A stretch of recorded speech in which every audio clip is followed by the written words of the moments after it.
kulan uu maanta la qaatay madaxweynaha dowladda ku-meel gaarka Soomaaliya Shariif Sheekh Axmed safiirada Soomaaliya u fadhiya dalalka Yemen, Suudaan iyo Jabuuti ayaa waxay si wadajir ah safiiradaasi uga tacsiyadeeyeen geeridii ku timid madaxweynihii hore ee dalka Soomaaliya Cabdullaahi Yuusuf Axmed oo dhawaan ku geeriyooday dalka Imaaraadka Carabta. safiirada dowladaha Jabuuti, Yemen iyo Suudaan ka jooga wadanka Soomaaliya ayaa dhambaal tacsi ah oo ay ka wadeen mas'uuliyiinta iyo shacabka dalalkaasi gaarsiiyeen madaxweynaha Soomaaliya Sheekh Shariif Sheekh Axmed oo uga tacsiyadeeyeen dowladda iyo shacabka Soomaaliyeed geeridii ku timid marxuum Cabdullaahi Yuusuf Axmed oo ahaa madaxweynihii hore ee dalka Soomaaliya. safiirka dowladda Suudaan u fadhiya magaalada Muqdisho ayaa sheegay inuu uga tacsiyadeeyo shacabka Soomaaliyeed iyo sidoo kale dowladda geeridii ku timid marxuum Cabdullaahi Yuusuf Axmed. لنقدم واجب العزاء في فقيد البلاد وفقيد الأمة الإسلامية والعربية السيد الرئيس أحمد يوسف، وأنا باسم حكومة السودان أتقدم بجزيل العزاء لسيادتكم وللشعب الصومالي. waxaan u tacsiyadeynayaa madaxweynihii wadanka madaxweynihii ummadda Carbeed mudane Cabdullaahi Yuusuf Axmed anigoo ku hadlaya magaca xukuumadda Suudaan. waxaan bogaadinayaa wanaagii uu ummadda Soomaaliyeed u sameeyay. waxaan Ilaahay uga baryayaa inuu jannadii ugu bishaareeyo ehelkiisana waxaan ugu dardaarmayaa sabar. waxaan u rajaynayaa Soomaaliya nabadgelyo iyo xasilooni inay helaan ayuu yiri safiirka Suudaan u fadhiya magaalada Muqdisho.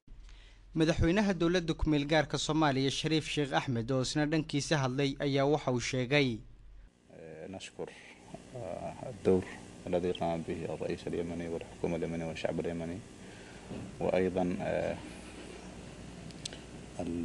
مشاركتكم في waxaan uga mahadcelinayaa dowladda Yemen martigelinta markii uu iska caysilay xilkii madaxtinimada, kaalintii madaxweynihii Yemen iyo xukuumaddiisa iyo shacabka reer Yemen iyo ay ka qayb qaateen murugada iyo farxadda Soomaaliyeed. ilaahayna waxaan ka baryaynaa inuu idinka aqbalo ducadiina. sidoo kale waxaad ogtihiin in xilliyadii dambeeyay uu ku noolaa Imaaraadka Carabta, waxayna u sameeyeen adeegyo wixii uu u baahnaa oo dhan. aad iyo aad ayaan ugu mahadcelinayaa maxaa yeelay waajibkeena ma gudan waa idinkaga mahadcelin karno haddii ayna saacidi lahaayeen. taasina waa midda looga bartay wadamada Carabta ee walaalaha ah ayuu yiri madaxweynaha dowladda ku-meel gaarka Soomaaliya Shariif Sheekh Axmed. مثل هذه الفاجعة يعني أيضا هو مما تعودنا من الدول العربية الشقيقة التي tan iyo markii uu geeriyooday madaxweynihii hore ee dalka Soomaaliya Cabdullaahi Yuusuf Axmed waxa ay soo tarayay tacsida loo jeedinayo shacabka Soomaaliyeed ee ku aadan geeridii ku timid madaxweynihii hore ee Soomaaliya Cabdullaahi Yuusuf Axmed. marxuum Cabdullaahi Yuusuf Axmed ayaa maalintii shalay ku geeriyooday magaalada Dubai ee dalka isu tagga Imaaraadka Carabta xilli uu muddooyinkii dambe ku xanuunsanay isbitaal ku yaala magaaladaasi Dubai.